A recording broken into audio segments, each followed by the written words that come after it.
Huntingburg Wagon Works, Huntingburg, Indiana. If you thought the automobile and truck had replaced the old-fashioned wagon, you're only 99% correct. And that other 1% means plenty of business still to firms like this. Here they go on buying and aging the finest oak and hickory for whiffle trees, coupling poles, and other wagon parts, whose names to most of us are at best something we used to hear our grandfathers talk about. This is an axle in the making.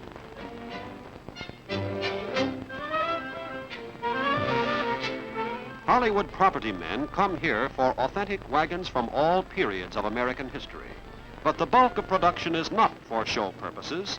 Most of the 6,000 wagons turned out each year are used, as they have always been used, for long, hard work around the farm. They do have some tools that were not in use when the company built its first wagon nearly a century ago, like the cutter that turns the axle shaft.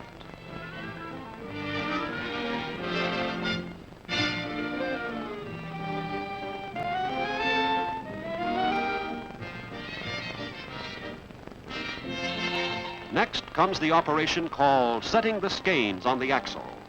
When the wood's been pressed in, like this, nothing short of breaking the metal will pull it loose.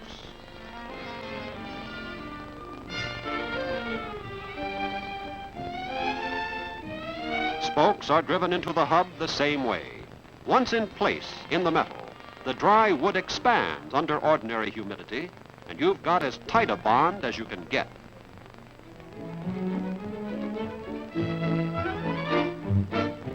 This is called a wheel spider. It lacks a wooden rim and a metal tire.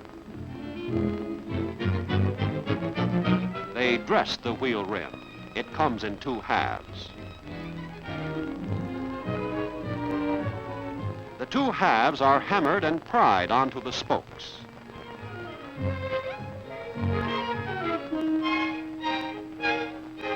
Meanwhile, as the wheel nears completion, in the blacksmith shop they prepare the tire.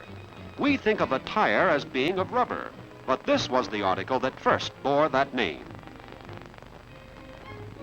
Metal and wood meet on the setting machine.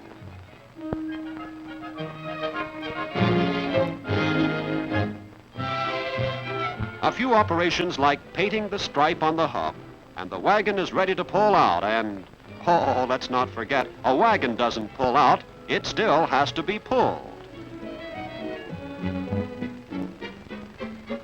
Wagons carried our ancestors through a wilderness and across the plains to open up a whole continent. It's pleasant to know that they still have a place in the scheme of things.